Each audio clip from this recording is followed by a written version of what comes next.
De acá en más, con María O'Donnell. un tutorial para tiempos complejos. Bueno, en un mundo muy inestable, más allá de los ataques de Rusia a Ucrania, que continúan, aunque ahora se abrió una negociación en las últimas horas, se supo que se van a encontrar los cancilleres de Ucrania y de Rusia en Turquía, con la participación del canciller de Turquía. De todas maneras, continúan los ataques de Rusia a Ucrania y empieza a sentirse mucho más fuerte el impacto económico a nivel internacional, ¿no? Una especie de carambola que se empieza a dar. Venimos hablando esta mañana del anuncio principal que hizo Estados Unidos, no comprar más gas ni petróleo ruso. A partir de, en forma inmediata, toma esta decisión Estados Unidos, que tiene más resto también, porque tiene más producción y depende menos, mucho menos de el petróleo ruso o el gas ruso que Europa. De hecho, ni Alemania ni Francia acompañaron a Estados Unidos en esta decisión, sí Inglaterra, pero Inglaterra la hace efectiva recién a partir de fin de año.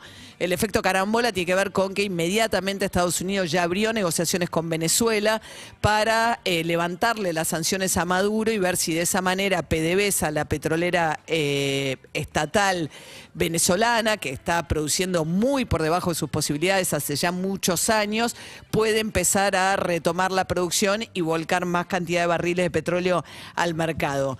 Simultáneamente también Ucrania anunció que deja de vender hoy gran parte de los granos que le exporta al mundo, le va a dejar de vender Europa nuevamente, es el principal comprador en este caso de los granos de Ucrania, que utilizan fundamentalmente para alimentar a sus animales, y también el tema del aceite que impacta. Ya empieza a haber restricciones a la cantidad de litros de aceite que pueden comprar los españoles, y esto mejora la posición argentina por un lado, porque los granos es lo que la Argentina le vende al mundo, con lo cual sube el precio y van a subir la cantidad de dólares que va a recibir la Argentina por las exportaciones de estos productos, pero a la vez se le encarece el gas que tiene que importar en invierno la Argentina.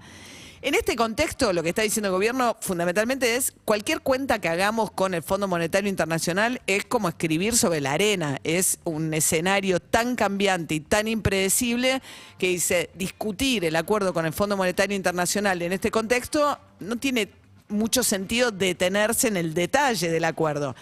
Pero bueno, de todas maneras, el Martín Guzmán quiere que el Fondo Monetario Internacional, quiere que el Congreso apruebe no solo el endeudamiento, sino el programa acordado con el fondo. El programa acordado con el fondo tiene muchas cuestiones técnicas, no muchos de los diputados lo han leído en detalle, pero hay un hecho muy importante, muy interesante, que destaca un informe de la consultora de Manuel Álvarez Agis, que tiene que ver con como un esquema flexible que encontraron en la negociación de establecer, cuando una vez el Fondo Monetario le va a dar plata a la Argentina, si se aprueba el acuerdo en el Congreso, para cubrir los vencimientos del préstamo anterior. Es un nuevo préstamo que, calza con los vencimientos del préstamo anterior para que Argentina no tenga que pagar, porque no tiene plata para pagar en las reservas, sino que el propio fondo te presta para los vencimientos por los próximos 2 años y medio. Pero cada 3 meses te revisan, te dicen, a ver, ¿estamos cumpliendo o no con los objetivos? Los objetivos tienen una serie de fortalecer las reservas, sobre todo achicar el déficit fiscal, bajar los subsidios y aumentar la recaudación. Pero entonces establecieron metas que son de cumplimiento como obligatorio para que el dinero siga fluyendo, y hay otras metas que son indicativas. ¿Qué quiere decir? Que idealmente para llegar a la meta, que es una condición necesaria, tenés que tomar este camino. Ahora, si tomás otro, no importa. ¿Qué quiere decir esto? Por ejemplo, vos tenés que bajar el déficit fiscal. Lo podés hacer bajando mucho los subsidios o eventualmente subiendo mucho la recaudación. En esto el fondo muestra mucha flexibilidad, también en este contexto, donde dice, bueno, vos tenés que llegar a este déficit fiscal, porque tenés que achicar el déficit fiscal. ¿Cómo llegues? Bueno, te sugiero que vayas por acá. Creemos entre los dos que hay que ir por acá.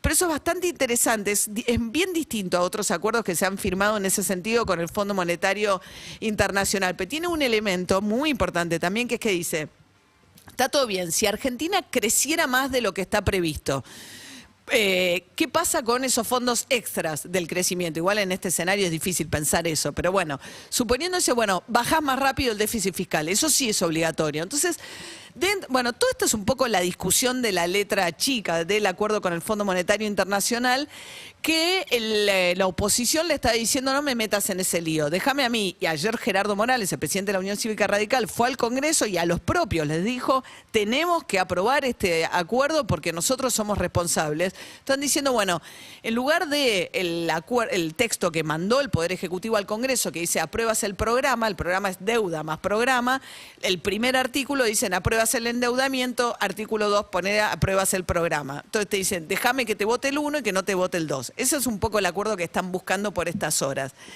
Se supone, porque ayer todos los gobernadores no quieren ir al default, se le complican las cuentas a todo el mundo, y son pocos los que están un poco en la tesitura que es la de Macri, que es cuanto peor mejor, y que es también, no se entiende lo de la Cámpora. Lo de Máximo Kirchner es de un nivel de